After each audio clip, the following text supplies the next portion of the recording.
Well, hello everyone, and welcome to my review of The Boogeyman, the latest horror film that's hitting theaters and the newest Stephen King adaptation. So, I've seen the trailer for this one in front of like a bunch of movies I've gone to see over the past few months, and the main thing that interested me in this movie is that it was a Stephen King adaptation. Now, Stephen King adaptations are amazing. There are so many of his adaptations I loved. Actually, probably about a year ago on my channel, I did a top 5 Stephen King adaptations. So go check that out. But yeah, I love Stephen King movies. He's given us some of the best stories ever. And so I was like, new Stephen King adaptation. That's got my intrigue on this one. And it's a horror movie, so I'm gonna go see it anyways. So yeah, what did I think of The Boogeyman? You are about to find out. So, starting right off with the positives, as always, kind of like I was saying, it's a Stephen King adaptation, so you kind of know that you're going to get a very well crafted story, and this movie is no exception. It's a very well crafted story that has a lot of really tense moments, a lot of really good scares in there, and it's got some interesting lore into it. It's got some good themes in there too, and it all comes together really nicely when you reach the end of the story. So, on like a story level, I thought it was a very, very good movie. As far as being a horror movie, I kind of alluded to it earlier. It's got some pretty tense sequences, got some good scares, and it has this really cool thing it does with lighting in the movie where the boogeyman can't be within light, and so it's always moving in the shadows, or you just see the silhouettes moving in the background, or there'll be like flashing lights, and like the boogeyman's like moving through the flashing lights. It just does some really cool stuff with lighting in this movie that I really appreciated. I also thought our cast did a pretty good job. These are cast members I have never seen before in a movie, I believe, and as far as my first time seeing them in a movie, I thought they all did pretty good. I thought the older daughter was the standout for me. She just had the most going on narratively, and I just liked her character the most. And I thought her actress just did a really good job here. And then my final positive for today is that this is just a fun horror movie, right?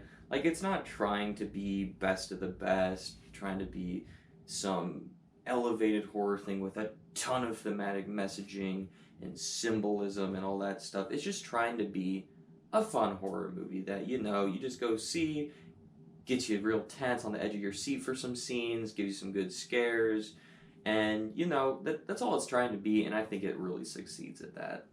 But now let's move on to the mixed aspects of this film, and I will say that this film is fairly derivative of some other movies I've seen where I don't really know the model that you'd call it, but maybe kind of like the It Follows or the Smile model, where there's this creature or entity that keeps getting passed to different people because of a certain exciting event. And it felt familiar like that, but it was a little bit different in the way that stuff happened and how things played out, but it was familiar. It wasn't, something completely new. It wasn't like, oh, I've never seen that happen before. I was like, oh yeah, I kind of see where this is going. I can kind of tell you the beats of the story, but it's still an enjoyable story model. So that's why it is mixed for me, because it's enjoyable, it's a good story model, it's a story model that I enjoy, but we have seen it before. And now let's move on to my negatives. And I guess this negative does kind of tie into my mixed aspect of this movie being familiar, but I thought there were quite a few moments in this movie where it was very predictable, mainly in the scares and ultimately how it wrapped up and ended.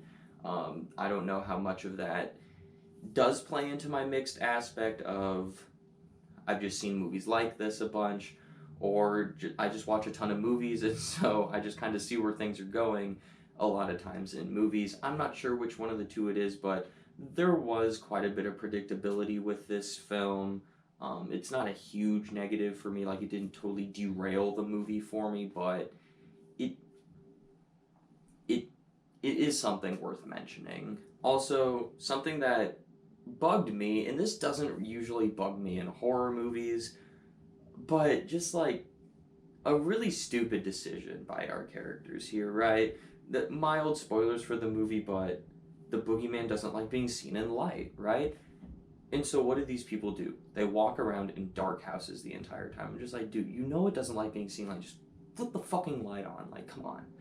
Like, that bothered me. It usually doesn't bother me when people walk into dark rooms and don't turn on the light in horror movies. I just like, cool, whatever. Makes it more cool, makes it more tense. Darkness, horror, they go together. But in this movie, it bothered me because it's like, you know that is what its weakness is. Just fucking flip the goddamn light on. Like, goddamn, it pissed me off.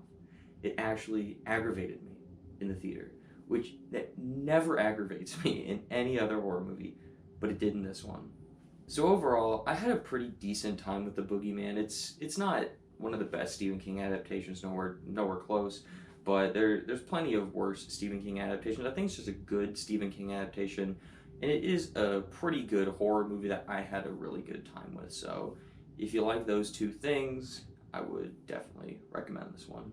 So overall, I'm going to give The Boogeyman a 3.5 out of 5 stars. If you like Stephen King adaptations, if you like horror movies, this one is a good time, and I would have a hard time believing that you wouldn't at least enjoy this movie.